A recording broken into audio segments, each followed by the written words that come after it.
Hi dear students. So let us see this question that came in JEE Advanced Paper 2 Physics in the year 2022. This question is from the topic of dimensions, a fairly straightforward questions, although slightly calculative.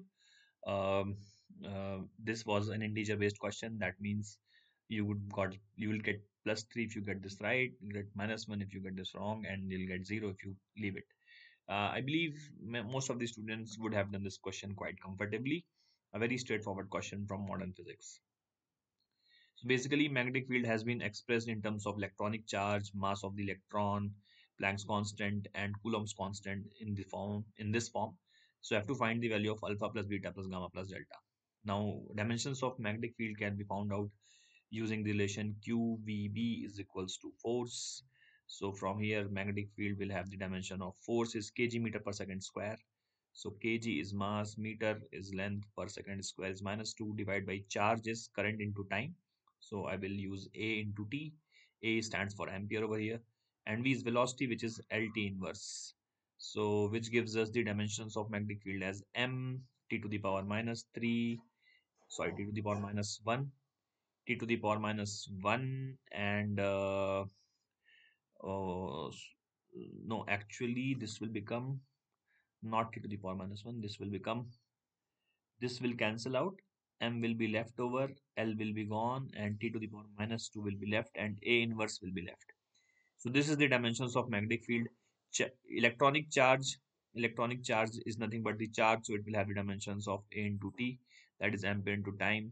Mass of the electron will have the dimensions of capital M, which is mass. Planck's constant E is equals to h nu. So from here you can get the dimensions of energy. Dimensions of energy divided by dimensions of frequency. The dimensions of energy is half mv square kinetic energy you can use. Half mv square, half is dimensionless, m is mass, v square is L square t to the power -2. Divided by frequency is time inverse. So this will become ml square t to the power -1.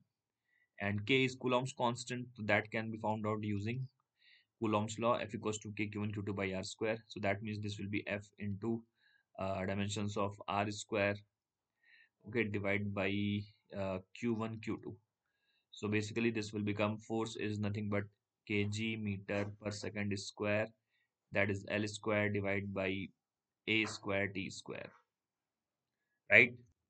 तो बस अब इसकी value इसकी value अपन calculate कर लेते हैं, ठीक है? तो दिस विल बी m, क्या रहा है m, L cube then a to the power -2, ठीक है, and t to the power -4, ठीक है? तो बेसिकली अब अपन इस जो गिवन इक्वेशन है इसके अंदर वैल्यू सब्स्टिट्यूट कर देते हैं, ठीक? तो जो मैग्नेटिक फील्ड है उसकी वैल्यू कितनी है, m t to the power -2 a to the power -1, उसकी डायमेंशन है ये, ठीक है? और जो इलेक्ट्रॉनिक चार्ज है एम्पियर इनटू टाइम, उस पे पावर अल्फा दी गई है, ठीक? देन मास ऑफ इलेक्ट्रॉन ये m है, इस पे पावर बीटा दी गई है। फिर प्लैंक्स कांस्टेंट है m L square t to the power -1, इस पे पावर गामा दी गई है, ठीक है? एंड जो k की डायमेंशंस आए m L cube a to the power -2 t to the power -4, इस पे जो है पावर डेल्टा दी गई है, correct? Now let us calculate this, ठीक है? तो जो m है ये इसकी पावर LHS पे 1 है, RHS पे है beta plus gamma plus delta, ठीक है? फिर जो टाइम है इसकी पावर -2 है, ठीक है, LHS पे। RHS पे है अल्फा माइनस गामा -4 डेल्टा, ठीक है? उसके बाद जो एम्पियर है इसकी पावर -1 है LHS पे, RHS पे अल्फा, ठीक है, -2 डेल्टा, ठीक? एंड जो लेंथ है उसकी पावर 0 है LHS पे, RHS पे है 2 गामा, ठीक है, +3 डेल्टा, ठीक? तो बेसिकली अब यहाँ से तुम्हें देखो हमें alpha plus beta plus gamma plus delta की वैल्यू चाहिए, तो beta plus gamma plus delta तो यहाँ प्रेजेंट ही है। अल्फा की वैल्यू अगर हम निकाल लें, और अल्फा की वैल्यू इजिली इन तीनों इक्वेशन से निकल जाएगी, ठीक है? तो गामा की वैल्यू जैसे तुम जो है, जैसे यहाँ से तुम एक काम कर सकते हो कि जो डेल्टा है, ठीक है। डेल्टा की वैल्यू अगर अपन दोनों जगह सब्स्टिट्यूट कर दें, ठीक है, जैसे डेल्टा की वैल्यू यहाँ से कितनी आ रही है, डेल्टा की वैल्यू आ रही है -2 गामा/3, ठीक। या एक काम करते हैं, गामा की वैल्यू सब्स्टिट्यूट कर देना ज़्यादा ठीक रहेगा, ठीक है। तो गामा की वैल्यू सब्स्टिट्यूट कर देते हैं, ठीक है। तो गामा की वैल्यू आ गई -3 डेल्टा/2, ठीक है। इसको हम लोग जो है इस वाली इक्वेशन में सब्स्टिट्यूट कर देते हैं, ठीक।